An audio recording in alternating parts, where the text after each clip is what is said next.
December 29, 2013, Formula One world was struck with devastating news.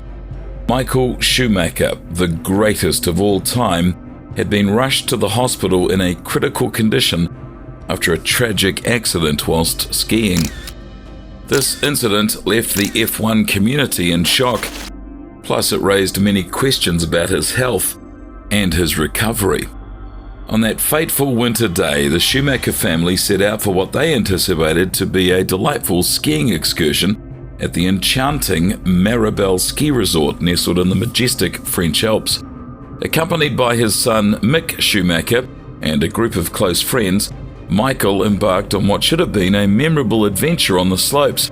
Little did they know that their lives were about to be forever altered by a series of tragic events. The weather conditions were far from ideal, and some had reservations about the quality of the snow. However, Schumacher, renowned for his fearless nature both on and off the F1 track, decided to venture into an off-piste area, a zone beyond the designated ski slopes. It was during this ill-fated moment that fate dealt its cruel hand. As Schumacher descended the snowy terrain, his skis gliding with a sense of anticipation, disaster struck. Unbeknownst to him, a treacherous hidden rock lay concealed beneath the seemingly pristine surface. With a forceful impact, Schumacher collided with the obstacle, hurtling him toward the ground. The crash was devastating, his head bearing the brunt of the blow. Thankfully, Schumacher had the foresight to don a helmet before embarking on his skiing adventure. This vital protective gear played a crucial role in mitigating the severity of the injury.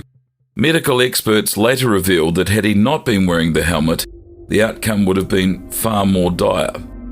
Fatal. With every passing moment, it became increasingly evident that Schumacher's brain had suffered a severe injury. Immediate action, though, was required to save his life. An emergency airlift swiftly transported him to Grenoble University Hospital, where a team of skilled surgeons diligently worked to reduce swelling in his brain. The gravity of the situation necessitated not just one but two critical surgeries. In the wake of the surgeries, a difficult decision was made to place Schumacher in a medically induced coma. This coma state served a twofold purpose: allow his brain to heal and to minimize the risk of further complications. Months passed as Schumacher's life hung in the balance, with medical professionals monitoring his progress and tirelessly providing the care he so desperately needed. Finally, in June of 2014, a glimmer of hope emerged as Schumacher's condition stabilized. He was deemed ready for transfer to the University Hospital of Lausanne in Switzerland, bringing him a step closer to the comfort of his own home. The arduous journey of rehabilitation awaited him as he faced the daunting task of relearning even basic skills and regaining his strength. The accident that befell Michael Schumacher on that fateful day in the French Alps would forever alter the course of his life. It serves as a stark reminder of the unpredictability of our existence, even for those seemingly invincible. The resilience and the determination of this legendary sporting figure would be tested like never before, as he embarked on a journey to reclaim his life from the clutches of tragedy. Immediately after the accident, Schumacher was airlifted to Grenoble University Hospital, where he underwent 2 critical surgeries to alleviate brain swelling. To further aid his recovery, he was placed in a medically induced coma. In June 2014, after many months of medical care, Schumacher was transferred to the University Hospital of Lausanne in Switzerland. Finally, he was allowed to return to his home in Gland, Switzerland, where the arduous journey of rehabilitation began.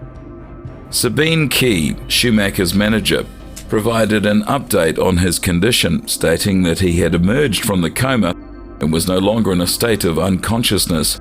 The road to recovery, though, remained long and challenging, as Schumacher continued to battle the severe injuries he had sustained.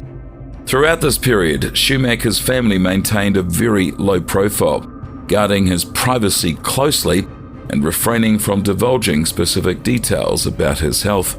Sabine Key firmly addressed speculations, urging the public to respect the family's privacy, emphasizing that Schumacher's health was a personal matter.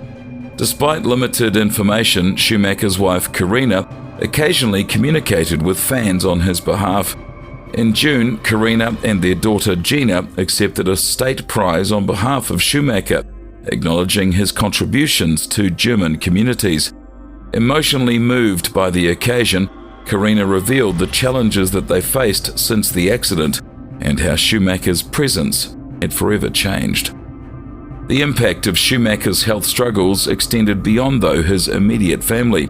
Mick Schumacher, his son, expressed the loss he felt as he was unable to share his racing career progress with his father. He longed for the moments they could have experienced together, sharing their mutual love for motorsport and engaging in meaningful conversations about motorsport.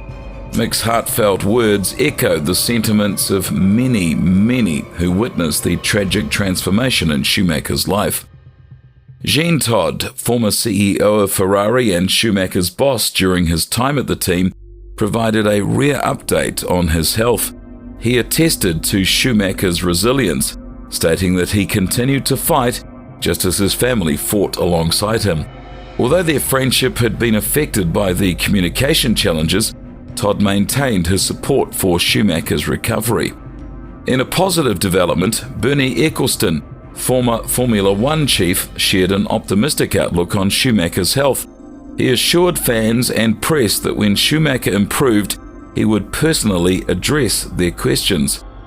Piero Ferrari, son of Enzo Ferrari, the founder of Ferrari, shed light on the ongoing situation, emphasizing that Schumacher was still alive, but he was unable to communicate. Access to Schumacher has been heavily restricted, almost non-existent, since the accident. Only a very select few are allowed to visit him, and his wife Karina decides who is granted access. This limited visitation policy has sparked allegations against Karina by Wiley Webber, Schumacher's former manager. Webber claimed that he'd been denied the opportunity to see Schumacher and accused Karina of sidelining him in matters concerning Schumacher's health. These allegations raise some questions about the extent of Schumacher's rehabilitation and the transparency surrounding his condition. Neurologist Eric Ryder provided insights into Schumacher's health, suggesting that he may be in a vegetative state, awake but unresponsive. However, the source of Ryder's information and the basis of his statement remains unknown. Despite the uncertainty surrounding Schumacher's recovery, his remarkable Formula One career just simply cannot be ignored. From his early days with Jordan and Benetton to his iconic years with Ferrari, Schumacher's racing prowess captivated audiences around the world.